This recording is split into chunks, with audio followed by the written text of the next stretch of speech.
Now she's already up and running. Is we're going to have our next speaker, uh, Miss Russell, who's going to talk about and tell us a little bit about the Linden community and what she's doing to turn it from an underserved community to a deserved community.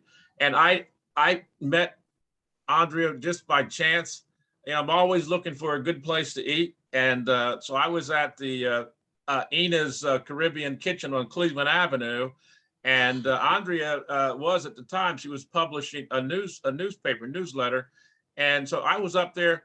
I was up there more than once because my wife likes the curried goat and I like the barbecue chicken. Anyway, the story goes like this. I saw the newsletter. I said, this is a well-written newsletter, a lot of good information. Went there twice, and there was even more information. I said, man, I got to go see who this person is, who's the editor. So I finally made a contact with Andrea. And so I went over to her house and I gave her my comic books, and she gave me an insight as to what was happening in Linden. She said, we had a park going up. I said, a what, in Linden? She said, yeah. And I said, where is it? So I left her house, and the park is beautiful. They have ancient trees in there. They have a pond, fish. I don't know if it's a fishing pond or what, but it's beautiful. But it's people like Andrea that's making a difference in the communities that sometimes the city leaders, and I call it benign neglect, they totally forget about the people that really matter. So with that, here's someone that really matters and thinks about her community. You're on, Miss Russell. Thank you, Mr. Owens. I am. Yes, ma'am. I'm so excited to be here among this distinguished panel. And I just want to say it's an honor to serve the community. I really feel blessed that God's put me in a position where I can help others. That's truly always been the way I was raised, my upbringing, traveling with my dad's jobs. He was a diplomat for 2 countries. And my mother always sat us down at the table and said, you treat others the way you want to be treated. And others have the same value that you do, no matter who you are or what you're doing. You have to treat others the way you want to be treated. So that golden rule was instituted in our home and instilled in us. And so I have to give my parents credit for a lot of the desires that I have and putting God in our lives. And I have to say, Arlie is doing a phenomenal job with the ORC and NRC. It's always been at our heart. My mom was a home ec teacher. She always taught us about reusing and recycling and reducing waste and being conscientious about our environment. So, and my dad was an agriculture specialist. He taught agriculture at different universities around the world. So we've always been educated about our environment. And so that's always been a focus of ours in our family. And when I moved to Linden 28 going on 29 years ago, I was a full-time student at The Ohio State University working on my PhD in curriculum development and assessment as an art education major. And I have always had a very keen sense on being in tune with the community and what the community needs. And recently, I've just expanded that personal desire to help the community into participating in a leadership role. So I applied to join the North Linden Area Commission, and I was voted in by the residents to be an area commissioner. Well, part of my job as an area commissioner is to advise the residents, the city, and developers about what's good for the area. And in doing so, Arlie, thank God for Arlie, he said, okay, Andrea, come on the panel and talk to us about how you are working in the Linden area and what's going on in the Linden area to make the underserved community a deserved community. We do have several issues in the community that our residents are facing. One, we have tremendous rent increases. We're having individuals who are paying more with their rent. We're having those evictions, which are leading to the set outs, which are leading to the garbage in the streets that we are constantly picking up. And we have about over 40% of our residents are renters in the area. Developers are now coming in asking the area commission to approve development. So we're seeing an additional burden on the residents with the increase in the cost of living and housing here, and a significant increase in homelessness as well, in conjunction with those changes that are happening in Linden. What we are trying our best to do on the North Linden Area Commission, and I'm the chair of the commission currently. We had election. I can no longer sustain working with the community and maintaining my company and providing that level of concentrated effort for the area commission. So I did not run for re-election. We have a new chair of the North Linden Area Commission coming in, Carol Perkins, and I'm trying to acclimate her to this new role she will be playing. So what I'd like to do for the North Linden Area Commission is to promote the agenda that I have in my presentation today, and that is to talk about safety, entrepreneurship, and jobs. Over the last year, I've been attending the recycling conferences, workshops, classes, and just learning more about what resources are available to offer to the residents in the Linden area. And so therefore, I've come to the conclusion that we need the jobs, and we can bring in reusing materials and that reuse portion of the zero waste programs to provide jobs. And that brings the highest number of jobs, as we just heard in the last presentation. And so there are facilities here in the Linden area and the North Linden area that can be used for those purposes. So I'd just like to start by saying, if we're looking at the first slide there, we can refer to the first slide. We do have a youth safety program encompassed within the North Linden Area Commission. And we have come together as community leaders, community business owners, and volunteers to create a safety plan. And that safety plan is going to have several components. It's going to be a collaborative effort. It's going to fall under a not-for-profit, and it's also going to have hopefully some contributing factors that will expand the program to include transportation to pick up the youth who are out on the streets at night, and also to give them follow-up resources, because the children who are on the street at night, we're not talking about 9 or 10, we're talking about like 2 in the morning, 12 o'clock at night, 2 in the morning.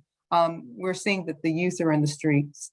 I think that it would be really apropos for us as leaders to not only address the need for these children to get home safely or to a safe environment, but also to integrate those services along with some follow-up care. And that was brought to our attention by social workers. They said, why don't you pick up the children and give them follow-up care as well?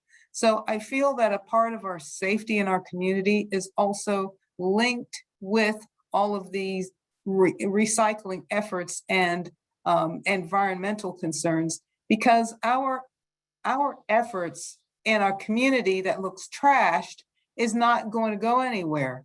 We have to have the community come together to clean up the area and to maintain the appearance of the area and the health of the area in order to maintain the safety of the area. Because if people feel like their environment is an environment where they can be proud of, then of course they'll want to take care of that environment. And if they take care of their environment, then they'll feel empowered that they can speak up and have a voice about what happens in their environment. So I feel like they're all so linked, because I can't continue to see impoverished areas that have so much trash blowing around, and it's very discouraging and disheartening. I would go out, clean up The next week, I would see the same amount of trash. I'd go out, clean up. The next week, I'd see the same. And then recently, I started seeing less and less. And my neighbors, I think good things are very contagious. And my neighbors have asked me for garbage grabbers. I see the pull the kids in. They help clean up. If I'm going out, the kids help clean up. I give them the gloves, and they're excited. Oh, they get the gloves. Oh, they get a vest. Oh, can I have a vest? Can I have a reflective vest? And do I get an outfit? So if you make it exciting for them, like we heard about the comic books, you make it exciting for them, then they want to be a part of maintaining their environment, and it's fun for them, and it's something where they feel proud. We came back from cleaning up, and the parents, the mothers, were on the porch clapping and cheering for their kids as we walked down the street. The volunteers and I looked at each other, we were like, wow, they're really excited. And then we thought, this is building self-esteem and confidence and pride.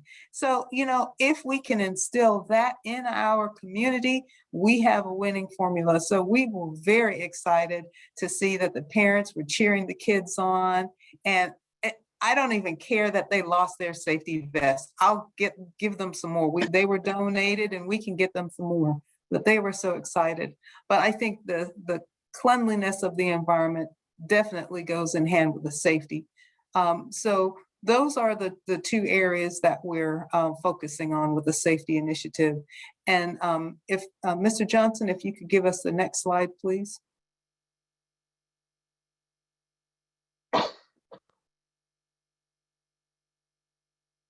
And then also what we're going to be talking about too is this safety program. Silence my phone. The safety plan, the goal of the safety plan, as we described, is to get the kids off the street at night, giving children a hot meal, follow-up care, creating a call center. We felt that we should not brand it as a Linden call center. We're going to have another meeting tonight. We want to brand it as the youth call center. So if someone sees a youth walking around at the street at night, they can call the call center. There's a youth here, and we need to see if we can't get this youth home safely. Neighbors have been taking youth home. One neighbor took a youth home, and the youth that was, there were two gentlemen.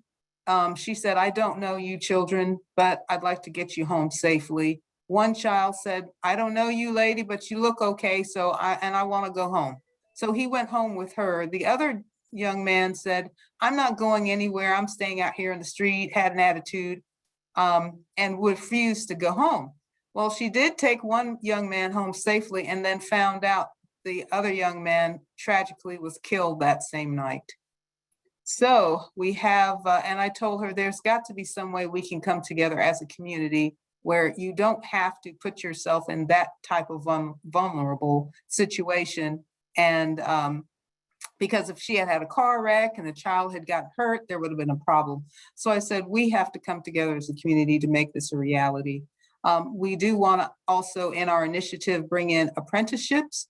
I think that would be apropos also for us as a commission. And we're creating most likely a community group.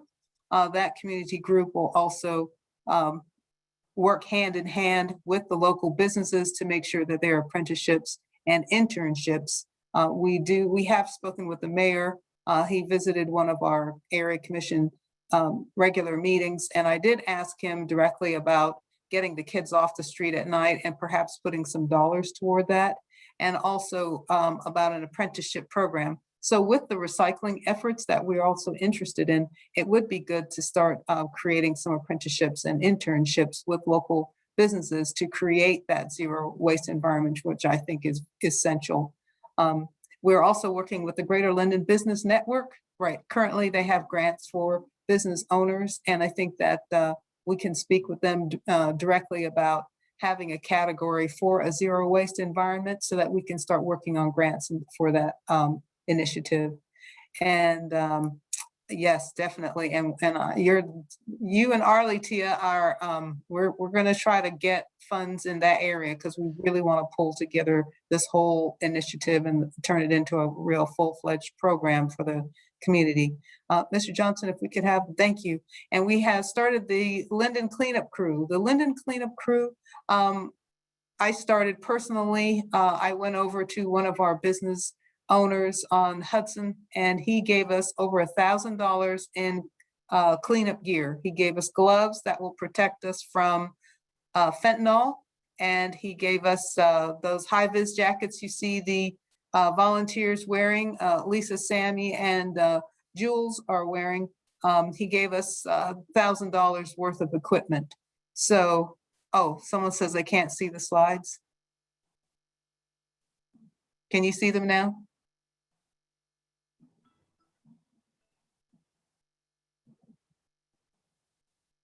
Oh, there. Okay. So we do have that. And then I think we had one more, no. Okay, well, I think we're switching screens here. I could see the slides. Well, I believe the last slide is just thanking all of the organizations in the community. We have North and South Area Commission. We also have, as you know, Fresh Bloom Bins. We have the Caring Coalition through New Salem. We have New Walk Church of God in Christ. Oh, that was our last slide. There's an initiative that I'm also part of, the Linden Murals of Empowerment. We are bringing anti-racism initiative through Dr. Latour with OSU. And okay, I think everybody can see the slides now. And Dr. Gisela Latour is the professor at the Ohio State University. Becca Persons, Jerry Kagafo, I have a hard time pronouncing her name. I believe she's also from Kenya, where I went to high school.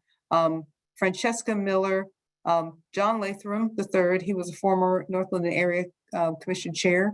Shelby Harris Roseborough, Karen Hutzel is also a professor at the Ohio State University, and myself. The artists are going to be working with the community, and this is another area where we're going to start having community meetings with the youth and parents, residents throughout the Linden area. If we would like to incorporate the anti-racism piece to include some of the factors that we just mentioned, why is not Linden and the other underserved communities included in these zero waste initiatives and these talks, and bringing us to the table? Maybe that can be inculcated into the murals as well. How can we improve our area, make it look better, bring up our standard of living here in the Linden area through the use of some of these resources? So those discussions are going to be held, and we're going to be sending out that information soon to gather our focus groups. And so we have the Linden Safety Plan, which is being currently constructed and is turning into a full-fledged program. We have the Linden Cleanup Crew, which I've turned that over to Road to Success Academy, is now going to be leading the charge for the cleanup area.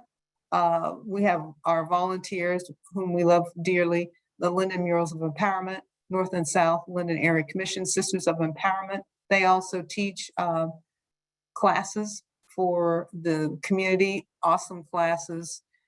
St. Stephen's Community House Moms Demand Action, they're also coming to our commission meeting this week. Community of Caring, New Salem Baptist Church, We Are Linden, Greater Linden Business Network, local trade unions, One Linden Plan, created by Mayor Ginther in the city of Columbus, and my company, Geographic Design. We donate weekly food to the community, and we just bought coats out of our proceeds. Our business just bought coats for the kids, and it was very expensive, but I felt it was a very needed thing to do. And in fact, one of the kids came knocking at the door, asked me if I had any more coats, because his had a big rip in the back and he was cold. So thank God I was able to go into the trunk and get, and he was so happy he had 3 choices of jackets to pick. So it wasn't like he felt like he was getting some throwaways. He was getting brand new out the bag from Target. He was happy. So he picked out the one he wanted and he ran all the way home. It was so cute. So I just want to say thank you. And I do I have time just to show them a little snippet of the Linden Safety Program? Right ahead. Go right ahead. All right, let me. Okay, how do I do share? Do my share? Oh dear, okay, all right. Is it a video? No, I was just gonna show little parts of our Oh, safe okay. plan. There you go, you're up. I'm up, okay, all right. I try to make it smooth as possible. And thank you so much, Mr. Johnson, for helping me with that portion of the presentation. The Linden Safety Plan, we have a team, we have a fiduciary in place, and tonight we're going to be talking about creating the community group. What we'd like to do, and here are our partners, we have several individuals working from the community and groups coming together. It's quite a large group, and so we're really excited to have the support from the community. We are proposing that we address the needs of the adolescents. We're finding through research that 1 in 30 adolescents in this age group, 13 to 17, experience homelessness within a 12-month period. We're also, I'm just going to skip through some of the documentation here about the homelessness. That is a huge issue that we're facing right now. We do feel that, and here are the statistics. As you can see, we went from homicide rates of 83 back in May 2021. And now you see we have jumped September 162. So that's huge in the homicide rate. Now let's see who is part of that statistic. Unfortunately, as you can see our statistic here, Black males, and the age group is the very shocker, 18 and under, okay? We are doing our very, and here is the culprit, the gunshot, okay? All right, here's where most of the, in our zone, the Linden area, 24.1% of that statistic, and here's when it's occurring, 3rd shift. So we've identified the problem that we can handle and address as a community. And this is our demographic. We're working with youth 9 to 17. We're not categorizing it Black, white, Asian. We're just in, Pacific area. We're just saying, this is the age group we're going to target. We're going to target 9 to 17-year-olds because we don't want to lose anybody in any other demographic area, racial area. We want to target every single youth from 9 to 17. We would like to, as you can see, 13 to 17, we had 9 victims, and 13 to 17, 9 suspects. So the shooters are in the same age group. Then you can see more than doubles. When it becomes 18 to 21, the homicide more than doubles. We're trying to catch this 13 to 17 age group before they turn 18 and fall into this next category, because it only gets worse. As they age out and become more mature adults, 22 to 30, you see the homicide rate more than doubles again. So I think it is in our best interest as a community. And then we have some solutions here.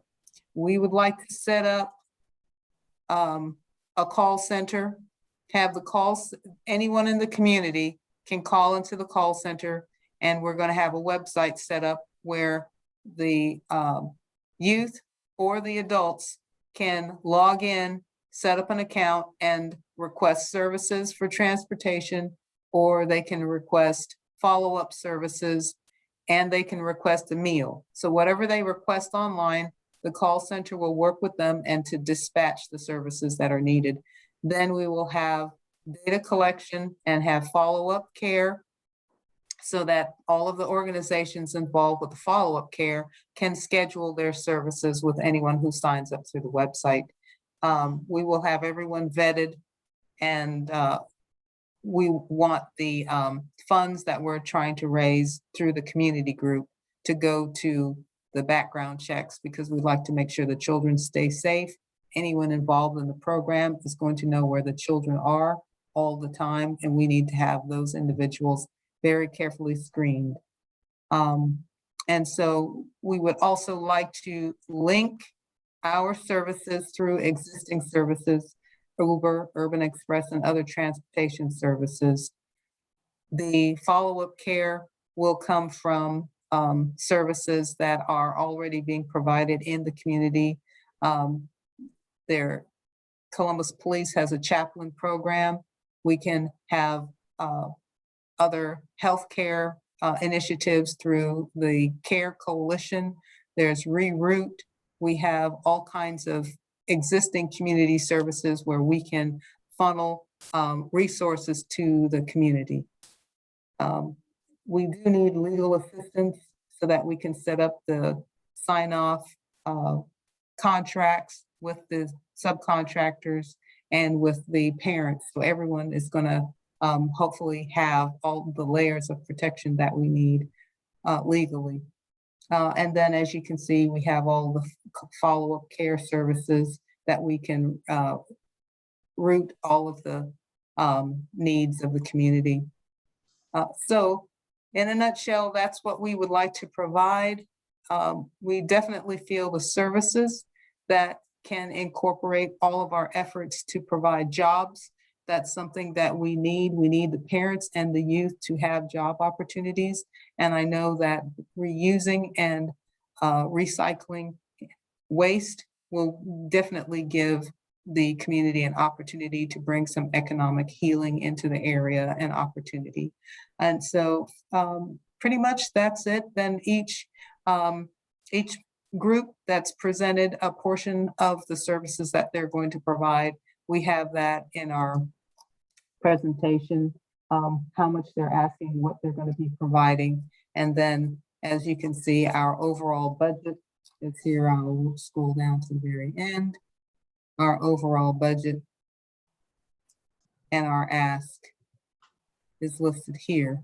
So in total, in order to launch the program and get it up when running 100%, that is what the community group is going to have to raise.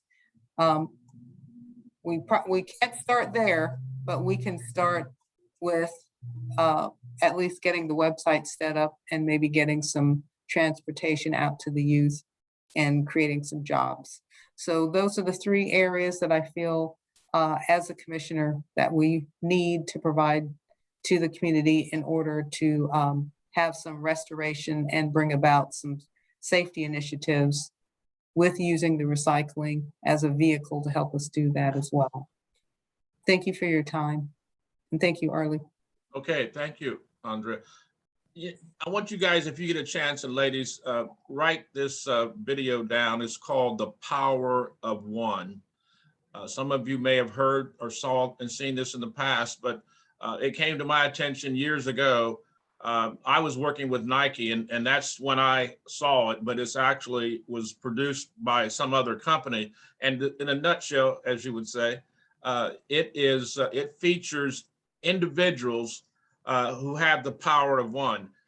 They talk about Mahatma Gandhi, Mother Teresa, Princess Di, and then they show this young Chinese student standing in front of a tank, and he actually stopped this Chinese army from overthrowing or disrupting their peaceful demonstration. And it's people like Andrea that I would say would be classified as a person who has the power of one, because if you think about if she stepped aside and said, I'm going to go home and watch TV or go play cards with my friends and let this go, Linden would be losing a leader, a community leader. And that's one of the things that I would say, I salute you Andrea, because you're doing an outstanding job.